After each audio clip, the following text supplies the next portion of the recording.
ఇది మన రాష్ట్రం. ఈ రాష్ట్రంలో ఉన్న ప్రతి మహిళని ఈరోజు మనం మహాలక్ష్మిలాగా చూస్తూ ఉన్నాం, కొలుస్తూ ఉన్నాం.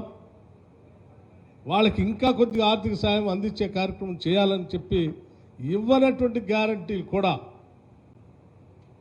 రాష్ట్రంలో ఉన్నటువంటి డ్వాక్రా సంఘాలకు సంబంధించిన సెల్ఫ్ హెల్ప్ గ్రూప్ మెంబర్స్ అందరికీ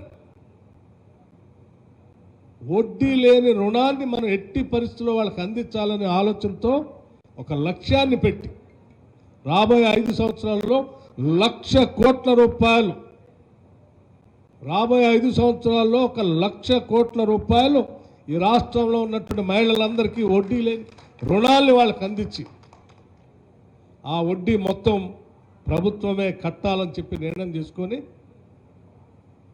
మనం అధికారంలోకి వచ్చిన డిసెంబర్ 7వ తారీఖు నుంచి మొదలుపెట్టి మనం హైదరాబాద్ నగరంలో ఒక భారీ బహిరంగ సభ, మహిళా సభ పెట్టి ఆ మహిళా సభలో అధికారంలోకి వచ్చిన దగ్గర నుంచి నేటి ఆనాటి వరకు లెక్కగట్టి వడ్డీని చెక్కు రూపేణ మహిళలకు అందించడం జరిగింది. అట్లాగే ఆశా వర్కర్స్, అంగన్వాడీ వర్కర్స్, మధ్యాహ్నం భోజనం ఉండబెట్టే మహిళా తల్లులు ఏ ఒక్క మహిళను కూడా ఇబ్బంది పెట్టకూడదని వాళ్ళకి ఎప్పటికప్పుడు జీతాలు ఇస్తూ, పెండింగ్ బిల్లులు ఉంటే వాళ్ళ ఇస్తూ మనం ముందుకు పోతా ఉన్నాం. ఈరోజు రైతు బంధు సంబంధించి ఒక ఆయన వచ్చి రైతు బంధు డబ్బులు ఇవ్వట్లేదని చెప్తా ఉన్నాడు. నేను అడిగాను ఆయన, మీరు నెలల తరబడి ఇవ్వలే, మేము అధికారంలోకి వచ్చింది డిసెంబర్లో, కేవలం 3 నెలల్లో మీరు అడ్డగోలుగా చేసుకుంటూ పోతే మేము కింద నుంచి మొదలు పెట్టుకుంటూ వెళ్ళాం.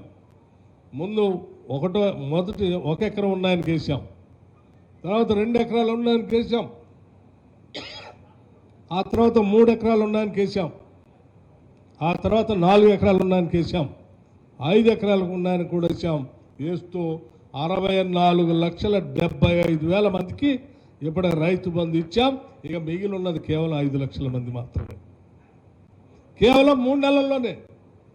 6 నెలలు, మీలాగా 6 నెలలు 8 నెలలు తీసుకోలేము.